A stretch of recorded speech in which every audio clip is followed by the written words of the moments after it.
Hey gang, it's Scott. Welcome back to Vandingo. And you're probably wondering, what is he doing laying on the bed? I am getting ready to do the entry gland for the solar panels up on the roof. In previous shorts, I've showed how those solar panels are going to fit up on the roof rack. And now it's time to route the wiring down through the roof gland and down to the solar charge controller, which is mounted up under the bed right here. So let's take a look. All right, so if you remember, we got air conditioning. It's a 12 volt AC system, a Douglas DC-20 in there, and I've got the entry gland already. I'm going to use the same approach, except for that's the power lines that go down to the Lynx distributor. But the entry gland for the solar wires is going to be right in here. So I'm going to set up the little plastic bag catch approach for all the metallic pieces that are going to come down through there once I do the dozer bit and put the hole in the roof. So let's get that all strapped up. All right, that should do it. Just use a simple kitchen garbage bag and some painter's tape, and that's going to catch all those pieces. Plus, when I go to paint the metal around the hole, then I'm going to be in good shape because I won't paint down through and hit anything like I did last time when I did that gland. So keep that up until you're done. I had this up and got all the metal shavings and then took it down and then painted, which was dumb. Leave it up until you're completely done. All right, gang, for this job where we're gonna cut the hole underneath here for the entry gland, that's the entry gland for the solar cables, positive and negative, that are coming down from the panels. I'm using a 1-inch dozer bit, obviously with my trusty DeWalt. Make sure you got some protection. I'm using a 1-inch because I've got this, which will be the grommet that goes on the ceiling.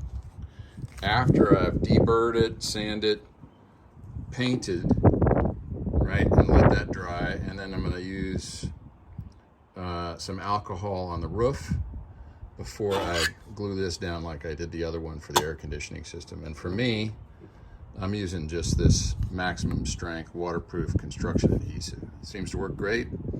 You can use lap sealant. There's a number of products out there.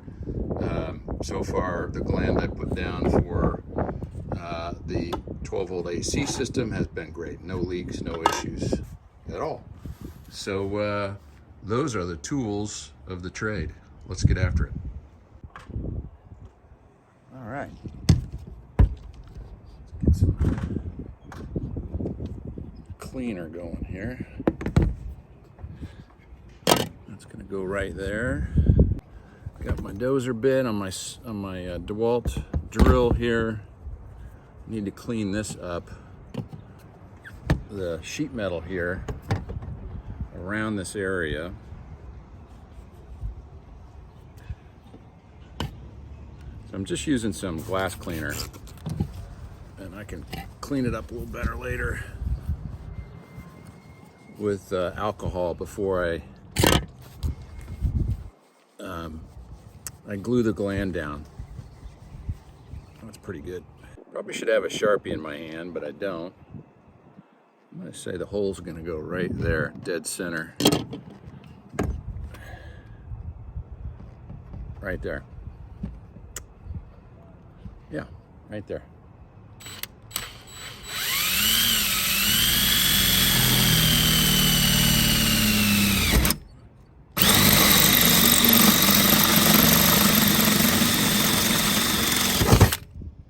We're done.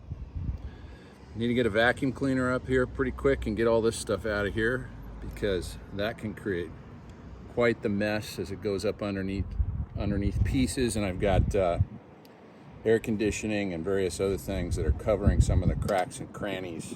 So I'm going to get a vacuum cleaner up here and get this cleaned up quickly.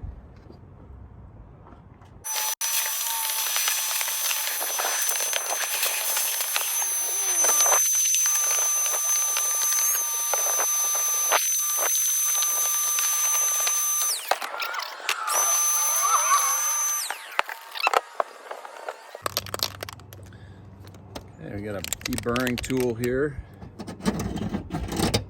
Take the burrs off of that best as possible.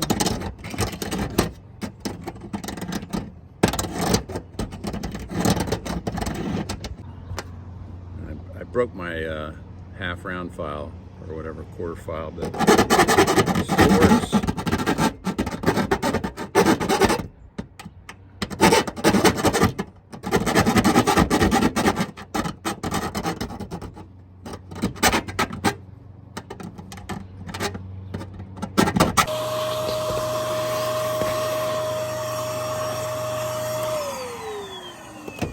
Now I'm gonna get this sucker painted. And there's a couple ways to do it. One way is to use like a little dauber coming down in here, and that gets this top part underneath the ceiling here. That's one way to do it. Another way to do it is just spray paint it, which I've tend to do. It's a little messy, right? So you got to get something to mask off around here and put a hole in the center so you don't make a giant mess. I think I've got a piece of cardboard that'll work great, frankly. So, let's see. All right, just took a piece of cardboard, folded it over, cut a notch out of it, and I'm gonna put that right over the top here. I'm gonna bring the camera around to here so I don't get paint all over the camera. Hopefully don't get a gust of wind.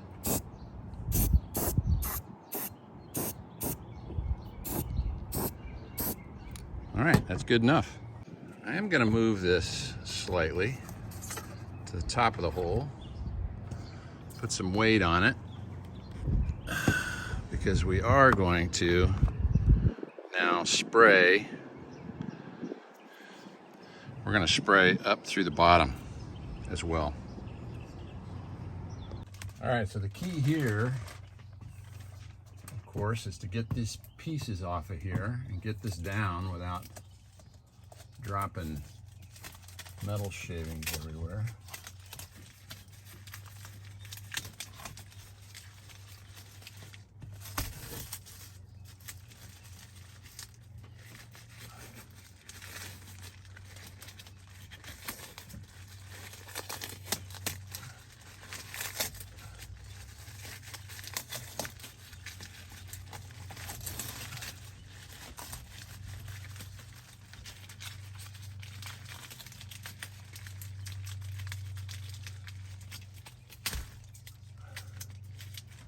Too much tape. Got too much tape. All right. Let's see what we got in here. Not a whole heck of a lot.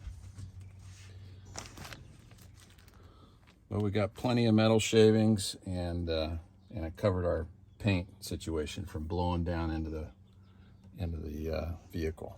There's our hole right there, and it's covered, so I'm going to come up in here and spray paint some more paint so that we cover any metal that might rust.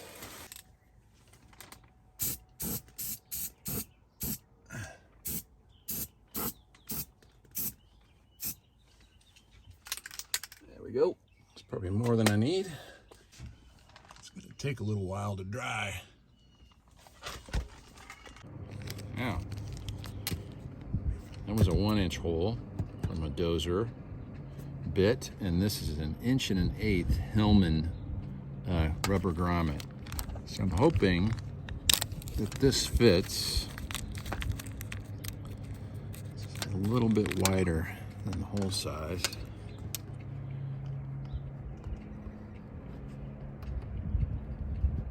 Yeah, it's a little loose, but I think that's going to work. Okay, this is where I want to take some of this isopropyl alcohol, and we're going to clean up all around where the glue is going to go, adhesive. So all along here, get that all ready for adhesive. Same on the back side of this, because we want it to have maximum contact. Okay, that's good.